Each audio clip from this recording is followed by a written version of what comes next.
कल जब बजट सत्र का आगाज होना था, प्रधानमंत्री नरेंद्र मोदी ने एजेंडा सेट किया। उन्होंने कहा कि 2047 का रोड मैप ये बजट बताएगा और तय करेगा। अमृतकाल का एक महत्वपूर्ण बजट है। हमें 5 साल का जो अवसर मिला है, आज का बजट हमारे उन 5 साल के कार्य की दिशा भी तय करेगा। और ये बजट 2047 जब आजादी के 100 साल होंगे, तब विकसित भारत का जो हमारा सपना है, उस सपने को पूरा करने की मजबूत नींव वाला बजट लेकर के हम कल देश के सामने आएंगे। हम पहले से किसानों के लिए कुछ करें, ये मुद्दे रखें, और गरीबों के लिए कुछ करें, दलितों के लिए कुछ करें, ये हम पहले से बोलते आए हैं। लेकिन ये सरकार अपनी ही चलाती है, अपने फायदे के लिए जो कुछ होना है वो काम करती है, जनता के लिए कुछ नहीं कर सकती। इसीलिए बजट आने दो, रियलिटी में वो क्या करने वाले हैं, क्या वेलफेयर मेजर्स देने वाले हैं, जैसा कि बैकवर्ड एरियाज के लिए कुछ पॉकेट, कुछ पैकेजेस देंगे, ऐसी आशा हम करते हैं। हर जगह फ्लड है, फ्लड के लिए कितना पैसा वो ज़्यादा देंगे, और हर जगह जो रोड्स गिड्स सभी स्मैश हो गए हैं, ये सारी चीज़ें हैं। बाकी के तो ये नीट के, डिफेंस के इश्यूज है, वो देखेंगे। तो कुल टैक्स कलेक्शन लगातार सरकार का बढ़ता जा रहा है, चाहे वो डायरेक्ट टैक्स कलेक्शन हो, इनडायरेक्ट टैक्स कलेक्शन हो। एक आंकड़ा मैं यहाँ पर रखना चाहूंगी, 31 मार्च 2019 को 20.8 लाख करोड़ टैक्स कलेक्शन था, जो बढ़कर 31 मार्च 2024 को 33.5 लाख करोड़ हो गया। इस बीच विवेक जी, आपकी प्रतिक्रिया इस पर लेंगे कि लगातार टैक्स कलेक्शन तो बढ़ रहा है और दूसरी तरफ आम आदमी आस की नजरों से देख रहा है कि हमारे लिए भी कुछ होगा। तो जब आपके इतना ज्यादा कमाई टैक्स कलेक्शन से हो रही है, तो किसको बुरी लगती है? क्यों आप वो टैक्स में छूट देंगे? क्यों आप टैक्स स्लैब में बदलाव करेंगे? टैक्स कलेक्शन, लेकिन टैक्स कलेक्शन किस सेगमेंट से, किस इनकम ग्रुप से कितना आया है, ये भी बड़ा जरूरी है। मुझे याद है पहले इन माय यंगर डेज जो गवर्नमेंट सर्वेंट होता था, उसका सबसे पहले सारा टैक्स आ जाता था, और जो स्मॉल ट्रेडर, शॉपकीपर, बिजनेसमैन वो टैक्स दें या ना दें, अकाउंटेबिलिटी होती नहीं थी। तो धीरे धीरे करके जैसे जैसे IT आया, अकाउंटेबिलिटी जरूर बढ़ी है। लेकिन आपको ये स्टडी करना पड़ेगा कि वो कौन सा सेगमेंट है जो टैक्स दे रहा है। क्या वो मिडिल क्लास इनकम ग्रुप दे रहा है? कितने NPAs हैं? जो बड़े बिजनेसमैन हैं उनके कितने लोन माफ किए हैं हमने, ये आपको देखना पड़ेगा। सरकारी बैंकों में कितना घाटा है, ये हमको देखना पड़ेगा, तब जाकर के होलिस्टिक पिक्चर आएगी। दूसरी बात जो मैं कहना चाहूंगा, जफर भाई जो बात कर रहे थे FDI की, जब 1991 में doctor Manmohan Singh as finance minister reforms को लेकर के आए थे, तो दो घटक दल ऐसे थे जिन्होंने इसके खिलाफ एक आवाज उठाई थी और कहा था we feel India will go in the wrong direction. एक भारतीय जनता पार्टी थी, इन्होंने स्वदेशी जागरण मंच बनाया था और कहा था ये जो फॉरेन डायरेक्ट इन्वेस्टमेंट का जो कॉन्सेप्ट है, it is not the correct concept. लेकिन because of economic pressures doctor Manmohan Singh उसमें आगे बढ़े, लेकिन 50% के ऊपर हमने कभी भी FDI को एंटरटेन UPA की सरकार ने नहीं किया। लेकिन मोदी सरकार जब 2014 में आई, उसके बाद से हमने एक नया नारा सुना, 100% FDI। जब आप 100% FDI की बात करते हैं, जब आप make in India, not made in India, make in India कहते हैं, तो आप कह रहे हैं साहब मेरा लेबर चीप है, मेरी जमीन आपके लिए, आप आइए, आपको जो करना है आप करिए। और आपका जो कंसंट्रेशन है वो स्मॉल और मीडियम साइज एंटरप्राइज की तरफ नहीं जाता, स्मॉल ट्रेडर की तरफ नहीं जाता, स्मॉल वन रूम एक छोटा फैक्ट्री नहीं आता। को लेकर तो हर बार बजट में कुछ ना कुछ आप अगर ग्रोथ पैरामीटर्स को देखेंगे अभी, शायद जफर भाई खुद दे दें, तो आपको पता चलेगा देयर आर सर्टेन बिग, आपका जो टॉप 1% है जो कंट्रोल करता है, उसके पास 22% रिसोर्सेज हैं, 22% जो ग्रोथ पैरामीटर है, और जो 50% है उसके पास 10% भी नहीं होगा लास्ट का। तो इकोनॉमिक डिस्पैरिटी आपकी बहुत ज्यादा है।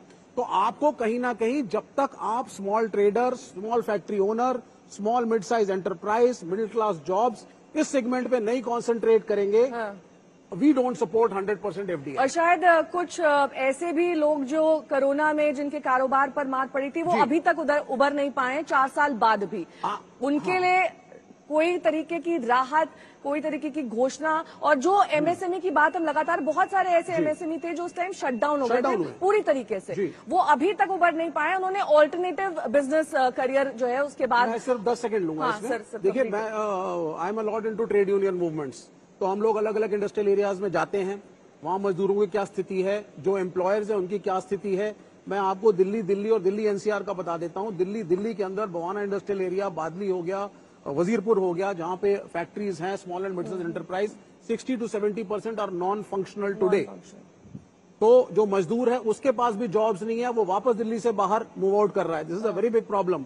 और आप 100% FDI अगर आपकी सरकार की नीति है तो आत्मनिर्भर भारत उससे नहीं बन सकता। मैं जरा 10 सेकंड बोलूंगा। हाँ, ये दोनों इसका जवाब contradictory है। जफर जी देंगे कि आत्मनिर्भर भारत, जफर जी, कैसे बनेगा जब आप मेक इन इंडिया का नारा दे रहे हैं? क्या ये नारा वाकई साक्षात होता हुआ दिखाई दे रहा है, जमीनी स्तर पर अमल हो रहा है? देखिए, आत्मनिर्भर जो हमारी जो शुरुआत हुई है कि देश को आत्मनिर्भर बनाना है, वो दिख रहा है। अब जैसे आप देखिए FDI जो इसमें एक्सपोर्ट देखिए आप, इसमें डिफेंस सेक्टर में हम बराबर इंपोर्ट ही करते थे, अब हम एक्सपोर्ट करते हैं। 26-27 हजार करोड़ का हमने एक्सपोर्ट किया इस बार। वो आत्मनिर्भर नहीं है। आत्मनिर्भर हुए तभी तो हमने इंपोर्ट का खत्म किया और एक्सपोर्ट करना शुरू किया। दूसरी बात, अगर ये कह रहे हैं कि शहर से जो है लोग जो है वर्कर जो बाहर लेबर वापस जा रहे हैं, वो नहीं है। आप मनरेगा का डिमांड देखिए। मनरेगा का डिमांड जब कब बढ़ता है? जब गांव में लेबर फोर्स गांव चले जाते हैं, तब मनरेगा का डिमांड बढ़ता है। जब मनरेगा का डिमांड कम हो रहा है तो इसका मतलब है कि मनरेगा। विवेक जी तो कह रहे हैं लेबर फोर्स जो है वो बाहर मूव आउट कर रही है, दिल्ली से बाहर जा रही है, यानी कि यहाँ पर वो उसे गांव नहीं मिल में रहा है कोई वो जो चाहिए नहीं, था। अलग अलग अपॉर्चुनिटीज जहां वहां जा रहे हैं, लेकिन गांव में कोई नहीं जा रहा है। इसलिए गांव में अगर जाते तो आपका मनरेगा का डिमांड बढ़ता है ना। मनरेगा का डिमांड तो घट रहा है, तो वो क्लियरली सपोज करे कि वो फुल टाइम जॉब जो है उसमें वो जा रहे हैं, और शहर में जॉब है तो शहर में जा रहे हैं। हमने ऐसी, हमारी सरकार ने कोशिश की है कि रूरल इंफ्रास्ट्रक्चर और रूरल एरिया में अपॉर्चुनिटीज क्रिएट करने के लिए इन्वेस्टमेंट भी हो रहे हैं, और उसका एडवांटेज भी है। दिख रहा है कि कई जॉब एक आंकड़ा है मेरे पास, वो उस पर मैं बेजौन जी से प्रतिक्रिया लूंगी। 31 मार्च 2019 को बजट में उधारी का हिस्सा 6.5 लाख करोड़ था, जो ऑलमोस्ट ट्रिपल हो गया है, 18 लाख करोड़ है 31 मार्च 2024 का आंकड़ा। ये आरबीआई के सोर्सेज ने ये डेटा दिया। हम नहीं समझे। बजट में उधारी का हिस्सा, हाँ, जो डेट क्रिएट हो रहा है, उसको हम कैसे समझें और ये कितना बड़ा भार है? देखिए, हम बार बार एक ही चीज को कह रहे हैं। आप जब तक अपने को एफिशिएंट नहीं बनाएंगे, आप लीन नहीं लाएंगे, लीननेस नहीं लाएंगे एफिशिएंसी में, आप खर्चे को बढ़ाते रहेंगे और ये नहीं देखेंगे कि हम एफिशिएंटली उस खर्चे को कैसे हम यूज करें, प्रोडक्टिविटी कैसे बढ़ाएं, आपका कर्जा बढ़ते रहेगा। आपको कर्जा वापस करवाने के लिए भी एक तंत्र सोचना होगा कि कैसे हम डेफिसिट को कम करें, कैसे हम इस तंत्र को जो हमारे डेफिसिट को बढ़ा रहा है उसको हम कम कर सकते हैं। सबसे जो मेरा सबसे जो चिंता वाली बात होती है कि आप इतना कुछ कर रहे हैं, कह रहे हो आप, लेकिन हम जब देख रहे हैं कि हमारे पास कुछ बचत नहीं हो रहा है। टॉप 5 चिंताएं क्या हैं इस वक्त सरकार की? मेरा सोच है कि हेल्थ केयर में बजट बढ़ना चाहिए, ये मेरी सोच है। एजुकेशन में भी बढ़ना चाहिए, जो नहीं है। आज प्राइवेट सेक्टर बिल्कुल छा जा रहा है एजुकेशन में। सरकार को आना चाहिए, स्टेट गवर्नमेंट्स को एजुकेशन में और खर्चा करके अच्छे स्कूल्स, अच्छे फैकल्टी, अच्छे लोगों को नियुक्त करके उसको चलाना चाहिए। वैकेंसी जितने हैं स्कूल्स में, उसको सबको भर्ती करवाना चाहिए, ताकि कोई भी स्कूल ऐसा ना हो जहां पर फैकल्टी नहीं आ रहे हैं, टीचर्स नहीं आ रहे हैं। ये जो शिकायत आती है जमीन से, वो ना सुनना पड़े हम लोगों को। और सबसे हमारा जो चीज सोचना है कि हमारे एल्डर्स भी बढ़ रहे हैं, रिटायर्ड जो पॉपुलेशन है वो भी बढ़ रहा है, उनको हम कैसे, एवरेज लाइफ स्पैन भी बढ़ रहा है। Yes, exactly. तो हम लोगों को ऑलवेज ये सोचना होगा कि किस ढंग से हम उनका पेंशन के बारे में सोच सके, ताकि वो जब कमाई कर रहे हैं हम उनको कैसे एक बीमा के रूप में ले आए ताकि उसको पेंशन मिले और वो बचत करे और उनको अनिवार्य रूप से बचत करवाए, ताकि उनको ये सुरक्षित महसूस हो कि हमारा जब इनकम नहीं होगा, हमारा लाइफस्टाइल में कोई खतरा नहीं है। मैं जरा दो चीजें बोलना चाहता हूँ बेजॉन जी के बारे में। 5 पॉइंट सर आपने बताए, इस पर जफर जी का रिएक्शन। बेजॉन जी ने जो कहा, ये जो 5 चिंताएं हैं, मैं सुन लिया उनकी बात। देखिए बेजॉन जी खुद को ही कॉन्ट्रडिक्ट कर रहे हैं, इसलिए कि उन्होंने कहा कि फिस्कल प्रूडेंस होना चाहिए, डेट जो है ज्यादा नहीं बढ़ना चाहिए, क्वालिटी एक्सपेंडिचर होना चाहिए। तो आप अगर देखिए सरकार का फिस्कल रोड मैप जो है सरकार ने, मैंने कहा कि आपको इंटरिम बजट में 5.1 का था फिस्कल डेफिसिट नंबर। मुझे लगता है जिस तरह से उसमें जो है आरबीआई का डिविडेंड या बहुत सारे डिविडेंड जो पब्लिक सेक्टर से 9.9 ट्रिलियन डॉलर 0.9 ट्रिलियन रुपीज रखा था, अब वो बढ़ के 90,000 करोड़, अब वो बढ़ के जो है वो हो गया है 2 लाख करोड़ से ज्यादा आ गया है। सिर्फ डिविडेंड ही 2.1 लाख करोड़ आया है। तो मतलब हमारे पास फिस्कल रोड मैप बिल्कुल क्लियर है। हम कर्जा बढ़ाना नहीं चाहते, बल्कि फिस्कल डेफिसिट कम करना चाहते हैं। लेकिन आप कह रहे हैं कि पेंशन लायबिलिटी जो है वो डिफाइंड पेंशन लायबिलिटी जो है वो आप रखिए। तो अगर सरकार अगर सिर्फ पेंशन में, आप बोलते हैं क्वालिटी एक्सपेंडिचर होना चाहिए, तो क्वालिटी एक्सपेंडिचर के लिए नहीं, वो एनपीएस में नहीं, एक मिनट नया जी पूरी बात खत्म कर देते हैं।